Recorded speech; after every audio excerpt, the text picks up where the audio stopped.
Assalamu alaikum. Today I am going to explain abducent nerve. This is sixth cranial nerve and it is pure motor nerve. So mainly आपने इसमें इसके nuclear के बारे में याद रखना है कि इसमें कितने न्यूक्लियर प्रेजेंट है, देन ये कहाँ से अराइज हो रही है एंड देन कहाँ टर्मिनेट हो रही है, किसको ये सप्लाई हो रही है, देन इसका general pathway. So come towards this pathway. This area is called pons. abducent nerve pons में से अराइज होती है, यहाँ पर ये प्रेजेंट होती है. पोन्स के एरिया में abducent नर्व प्रेजेंट होती है. abducent नर्व मोटर नर्व है, तो सो इसके फाइबर्स जो उनसे वो ब्रेन की तरफ से आ रहे हैं. ज़ाहिर बात है कोई सेंसरी नर्व जो उनसे वो ब्रेन तक इंफॉर्मेशन लेके गई है, देन उस पर उसने स्टिमुलेट किया, रिसेप्टर्स को स्टिमुलेट किया, देन उस पर एक्शन हुआ है. अब हमारे ब्रेन से रिसेप्टर्स जो उनसे वो आ रहे होंगे, वापस आ रहे हैं. सो कोर्टेक्स ब्रेन जो हमारा ब्रेन का पार्ट है कोर्टेक्स, यहाँ से मोटर नर्व नीचे को आएगी, यहाँ से ये डिसेंड मूव करेगी एंड देन यहाँ पर एक्टिवेट करेगी abducent नर्व को. यहाँ पर न्यूक्लियर प्रेजेंट होता है, abducent न्यूक्लियर. इसका एक ही न्यूक्लियर होता है. फाइबर्स जब सेरेब्रल कॉर्टेक्स में से नीचे को आएंगे पोन्स में, वो एक्टिवेट कर देंगे abducent नर्व को. यहाँ से abducent नर्व एक्टिवेट हो जाएगी. यहाँ पर एक बात और भी आपने याद रखनी है, जो हमारी फेशियल नर्व है उसने ऐसे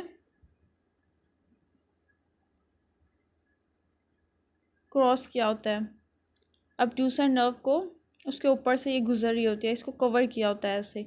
ये पॉइंट आपने याद रखना है. देन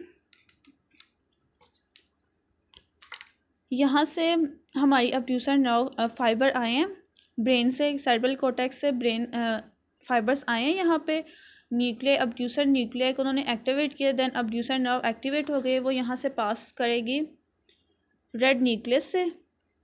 रेड न्यूक्लियस से पास करने के बाद यहाँ पर प्रेजेंट होता है, मैंने ओक्यूलोमोटर में आपको एक्सप्लेन किया था, यहाँ पर प्रेजेंट होता है posteriorly cerebral artery and then यहाँ पे इन्फीरियरली प्रेजेंट होती है superiorly cerebellar artery.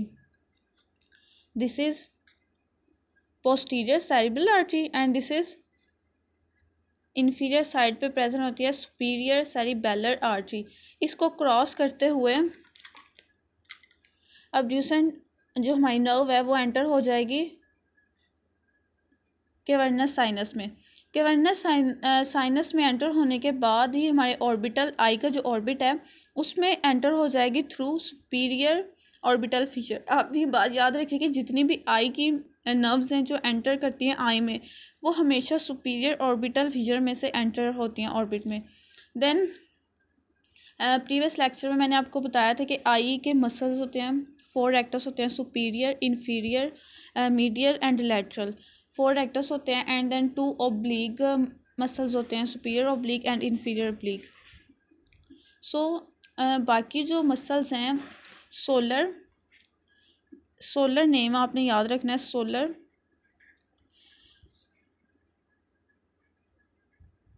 Solar means superior oblique and superior oblique and lateral rectus. ये आपने याद रखना नेम. ये जो 2 मसल्स हैं ना, इनके अलावा बाकी जितने भी आई के मसल्स हैं उनको ओक्यूलोमोटर नर्व सप्लाई करती है, बट ये जो मसल्स हैं इनको ओक्यूलोमोटर नर्व सप्लाई नहीं करती. जो SO है सुपीरियर ओब्लिक, इसको ट्रोकेलर मसल जो नर्व है वो सप्लाई करती है. मैंने आप प्रीवियस जो वीडियो उसमें बता चुकी हूँ. सुपीरियर ओब्लिक जो मसल है उसको सप्लाई करती है ट्रोकेलर नर्व एंड जो लैटरल रेक्टस बच जाता है पीछे, यहाँ पर प्रेजेंट होता है लैटरल रेक्टस. हमारी जो abducent नर्व है वो एंटर होती है आई के ऑर्बिट में, देन सप्लाई कर देती है लैटरल रेक्टस में, इसको यहाँ सप्लाई कर देती है. सो यहाँ पर इसका रूट ख़त्म हो जाता है.